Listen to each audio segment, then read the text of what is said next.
Hora do Fazendeiro em Confidência, agora 5:08. Noticiário Rural. O clima seco está contribuindo para o avanço da colheita da cana-de-açúcar em Minas Gerais.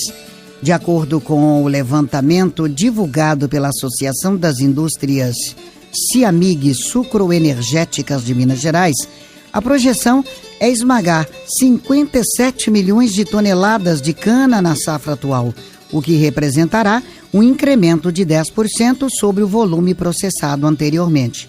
E hoje, na Hora do Fazendeiro, você ouve duas reportagens de uma série especial sobre a cana, que mostra as potencialidades energéticas desta planta e as vantagens econômicas e ambientais desses combustíveis.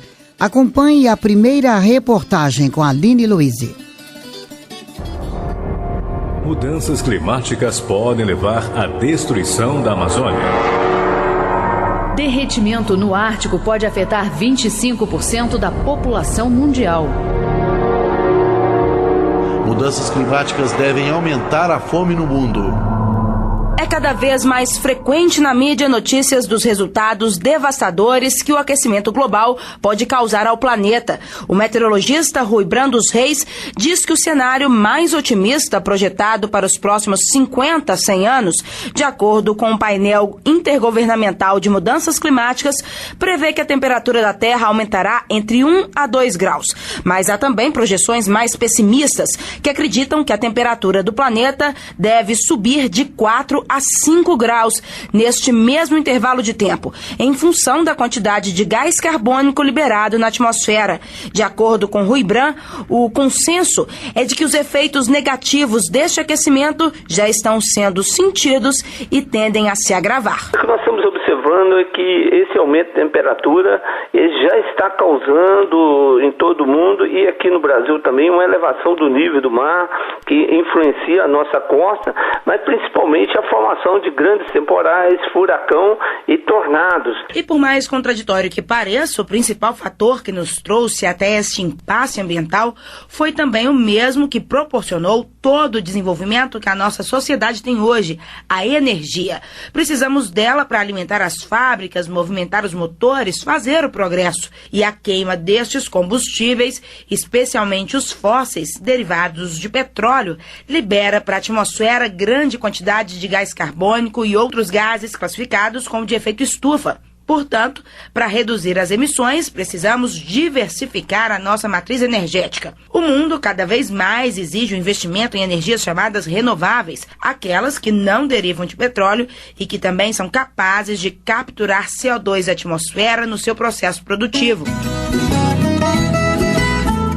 É aí que a agricultura entra como um trunfo com a chamada agroenergia. A pesquisadora da Embrapa, empresa brasileira de pesquisa agropecuária, Cristina Machado, explica que é possível produzir energia a partir de diversas plantas e também dos resíduos agroindustriais. A agroenergia é toda aquela energia que vem da biomassa, ou seja, de plantas ou de origem animal também. Então é uma energia que não vem de origem fóssil, ou seja, não vem do petróleo. Por exemplo, biocombustíveis, em que a gente usa alguma planta para produzir etanol de cana, biodiesel de óleo de soja, por exemplo. E o ouro verde brasileiro é a cana-de-açúcar. Dela, tudo se aproveita. É possível se fazer combustível e até energia elétrica usando desde o suco até o bagaço e as folhas da planta, como explica a pesquisadora.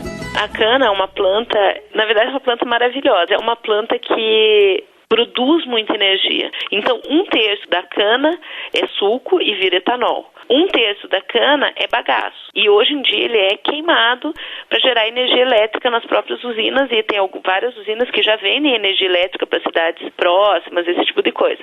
O gerente de pesquisa e desenvolvimento do CTC, Centro de Tecnologia Canavieira, Jaime Fingerucci, afirma categoricamente que tudo que se faz a partir do petróleo é possível se fazer também a partir da cana, com grandes vantagens ambientais.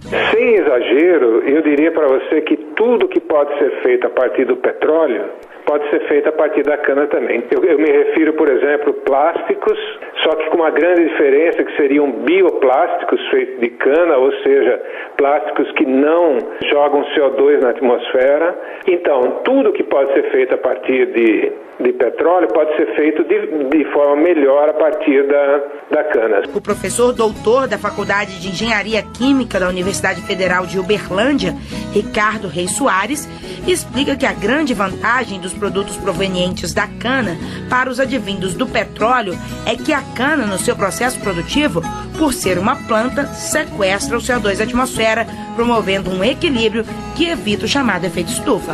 A cana-de-açúcar é viável porque ela consegue fazer o ciclo, né, vamos dizer, o fato de renovar o ser verde é porque você emite CO2, mesmo com álcool, com biodiesel, você emite CO2 para a atmosfera. Então você teria que ter uma cultura que absorvesse esse CO2 de uma forma rápida, tal quanto você emite.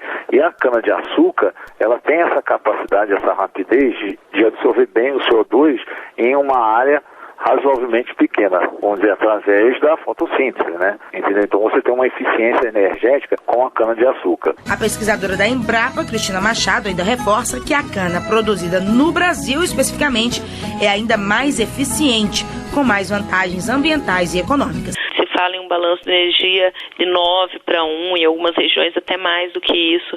Ou seja, para uma energia que você gasta para produzir, você produz 9 energias, 9 unidades de energia. Então, porque existem algumas culturas que, por exemplo, o etanol de milho americano, se fala em 2:1. Ou seja, você gasta uma energia para produzir 2. É o biocombustível mais eficiente no mundo hoje. Nas próximas reportagens da série, nós vamos saber um pouco mais sobre os demais potenciais energéticos dessa planta fantástica, além do etanol tradicional. Até lá! Reportagem Aline Luiz.